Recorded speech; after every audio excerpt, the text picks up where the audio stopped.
Cela fait 1 mois et 10 jours que Anaïs a accouché de sa petite Kessie. Le bébé est malade, la maman se confie et prend une décision radicale concernant les placements de produits.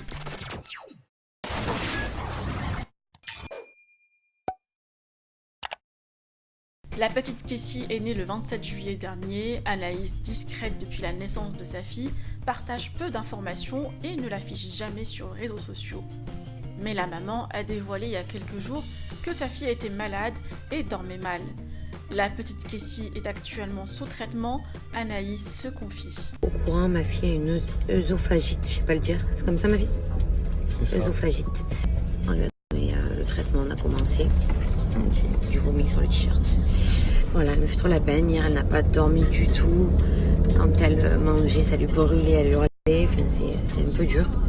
Hier, la maman a rassuré ses fans que la petite se rétablit petit à petit et a profité pour pousser un coup de gueule contre certains médecins et spécialistes qui ont pris les soucis de santé de sa fille à la légère.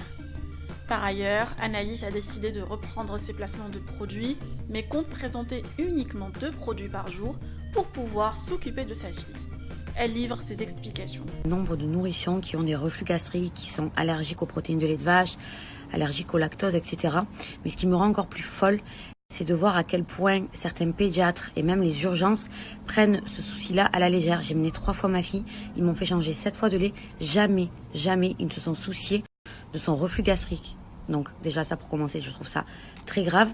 Mais le pire, c'est quand on me dit, c'est un bébé, ça pleure, ça passera. Ma fille, elle hurlait quand elle buvait son bibi.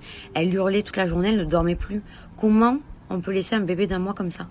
Moi, ça va aujourd'hui. De voir ma fille dormir, être apaisée, ça me fait un bien fou. Elle est encore un petit peu gênée, mais ça va. Là, elle m'a dormi de minuit à 7h du matin, chose qu'elle ne faisait absolument plus. Donc, c'est un bonheur. Alors, les traitements commencent à faire effet.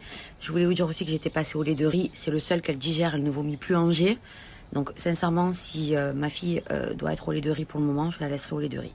Donc pour moi aujourd'hui c'est la reprise, je vous avais dit, donc pendant 1 mois j'avais fait une pause, tout ça, que ce soit partenariat, réseaux sociaux, au téléphone.